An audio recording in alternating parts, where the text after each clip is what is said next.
ఉందో మీరు ఈ సోషల్ మీడియా ద్వారా కూడా చాలా వైరల్ అయిపోయారు. సో ఎలా అనిపిస్తుంది? దీనికి మీకు ఇన్విటేషన్ అవ్వడం ఎట్లా అనిపిస్తుంది? మేడం ఇది అదే చెప్తున్నా మేడం, కల్లో ఊహించలేదు. కాకపోతే ఏంటంటే నేను చిరంజీవి గారిని కలిసిన తర్వాత నాకు కొంచెం ఈ 2 రాష్ట్రాల్లో బాగా మురళీ బాబాయ్ అంటే కొంచెం పేరు.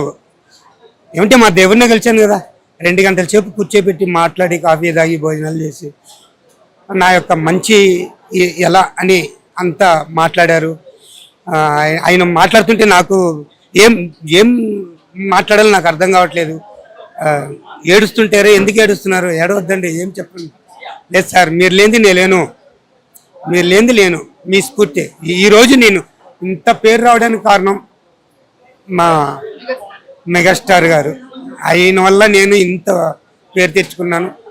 ఏదో దేవుడిదైనా నేను 3 పూట్ల బాగా తింటున్నాను. సో ఇంతకు ముందు ఇప్పుడు పరిస్థితి చూసుకుంటే నిజంగా ఎలా ఉంది మీకు?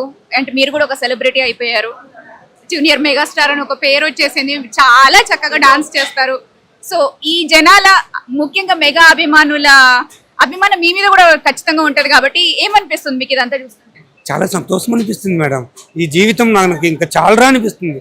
ఏమంటే కల్లో కూడా ఊహించుకోలేదు మనం ఇంత ఎదుగుతాము, ఇంత పేరు తెచ్చుకుంటాము, ఈ 2 రాష్ట్రాలలో మనము ఒక గుర్తింపు వస్తాము అంటే దానికి కారణం ఎవరంటే మా మెగాస్టార్ చిరంజీవి గారే. ఆయన స్ఫూర్తి నాకు.